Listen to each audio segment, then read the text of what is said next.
شہر کراچی ٹریفک کے مسلسل بڑھتے ہوئے مسائل کا اس طرح شکار ہے کہ سڑکوں کی کشادگی، فلائی اوورز کی تعمیر بھی اس اضافے کو روک نہیں پائے۔ ایک اندازے کے مطابق 2 کروڑ سے زائد آبادی کے شہر میں سڑکوں پر 19 لاکھ سے زائد گاڑیاں رواں دواں ہیں، جبکہ ان کی تعداد میں روزانہ رجسٹرڈ ہونے والی تقریباً 500 نئی گاڑیوں کا اضافہ بھی ہو رہا ہے۔ سڑکوں کے حجم اور ان پر گاڑیوں کے روزمرہ بڑھتے ہوئے دباؤ کو دیکھتے ہوئے یہاں ترقی کے پہیے کی رفتار کو تیز ہونا چاہیے تھا، مگر گزشتہ 20 سالوں سے ماس ٹرانزٹ اسکیم پر کئی سٹڈیز ہوئیں پر عمل نہ ہو سکا۔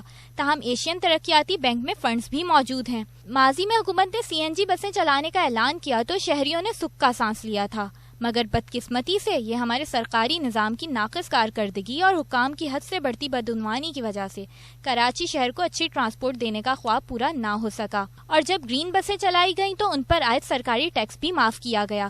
تھوڑے عرصے یہ بسیں کراچی میں چلائی گئیں، اس کے بعد دیگر صوبوں میں منتقل ہو گئیں، جبکہ ٹیکس میں رعایت صرف کراچی میں بسیں چلانے کی شرط پر دی گئی تھی۔ ٹریفک مسائل میں ڈوبتے ہوئے کراچی کو ایک بار پھر ماس ٹرانزٹ جیسے بڑے منصوبے کا سہارا دیا جا رہا ہے۔ شہر میں 1 ارب روپے کی لاگت سے بس ریپڈ ٹرانزٹ سسٹم نافذ کرنے کی منصوبہ بندی کر لی گئی ہے، جس کا آغاز جون سے کیا جائے گا۔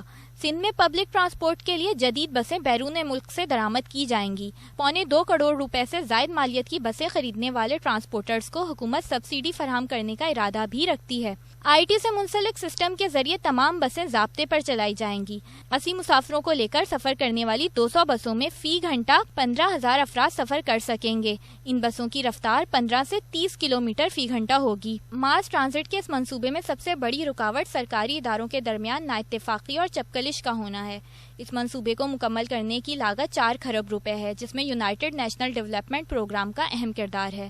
نائرہ شریف، میٹرو 1۔